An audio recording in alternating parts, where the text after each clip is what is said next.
Hi, guys. Let's talk about confidence. It's actually one of the top things that I help executives step into, something that's lacking a lot out there. And I've seen a few patterns that I wanted to share with you. And there are mainly three areas that you need to look at for confidence. Are you prepared? Because here they come. Number one is that you need to know the who of you. You actually need to know who you are. And this is hard in business because we are so caught up in the what and the how in business. Every meeting is like, what are we going to do? How are we going to do it? What are we going to do next? How are we going to do that? So there's really we're entering into situations where we forget about the who. And if you are Julie and you think that you need to be like Susan and you will be competing with Jack, you're going to lose who you are in your unique ability and with your unique talents, and you're going to not be running the only race that you can run, which is the Julie race. And so knowing who we are is, of course, a lifelong quest, but there are technologies to make that happen in less than 50 years. For instance, with mindfulness intelligence that I teach, that's an 8-week process. And knowing who you are and feeling confident within yourself as the who that you show up with is key to being confident. And one thing you do within there is that you stop competing with other people. And that level of freedom that you feel when you stop competing with Jack and Susan and all the other people who are running their race. And hopefully they are really good at what they're supposed to be doing and why they are here in the first place. So knowing you who is really number one. And number two is knowing your why. When I show a puzzle of what's necessary to be successful in business, I show a piece with a puzzle with 4 pieces. We have the what and the how, and we're already very, very familiar with the what and the how because that is what business has taught us so far, or politics, or military, whatever we're engaged in. But the 2 missing pieces are the who and the why. And that is what we explore deeply in mindfulness intelligence. And you can do that too. You can know why you're here. For instance, I am not here to give you tips on makeup. Case in point, my nail polish has come off and I don't care. I mean, maybe I'll take care of it tonight or maybe I don't. So I'm not here to give you makeup tips, but I am here to give you wake up tips.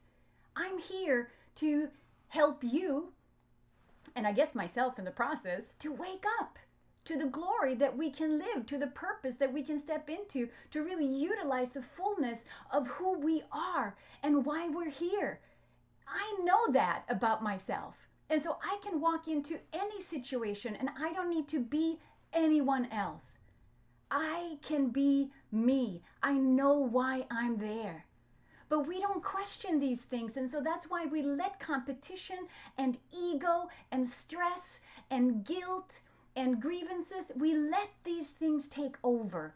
And that's where I want to really encourage you at step number 2 to think about your why. So we have the who and the why. But the third thing that I have seen that seems to be very often the missing piece, actually, because we can get a lot of these things, but if we don't have number 3, which is trust, then we will always second guess, am I really doing this the right way? And is this really the unique me that I am? And so we continue living in our ego world, in our competition world. And what happens then is that we're cut off from this trust, from this communication, from this sensing the something bigger that's really out there for us. And that bigger that we talk about in mindfulness intelligence is the quantum field. That is the energy field that is everything. It's just that it's in that field before it gets to be something so vibrationally slow that humans can actually pick up on it. So it's really where we can become powerful co-creators. But if we don't trust that our system and our connection with this is something that is trustworthy, or that we sort of need to have a logical explanation to everything, we're going to be in trouble. And trust me, I am the first one to lean on science for basically everything. But there are answers that we cannot logically get to. And that's why we need to expand our intelligence to not only have an intellectual intelligence and a heart intelligence, but also having what I call a mindfulness intelligence. So these are really the 3 steps that you need to work on in order to get into that space of confidence. And again, it's your who, your why, and trusting that what you are sensing within that is actually what you are meant to be here for. And then you can show up anywhere. And you're not going to be bothered by people having opinions about your pink hair, or, age, or whatever it is, your weight, all these things that we get caught up in. And there are so many people who have not learned yet to trust themselves and to trust the uniqueness and the wonderfulness of themselves, that they will always find fault in you. They will always try to nitpick on you, and you shall not let them. Don't let it get to you. Let people be who they are. Let people be whatever opinionated assholes that they want to be. Let them be.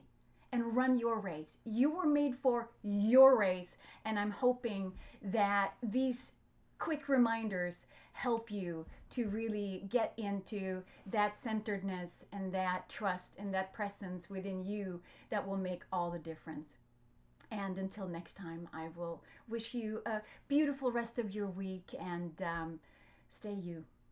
Bye.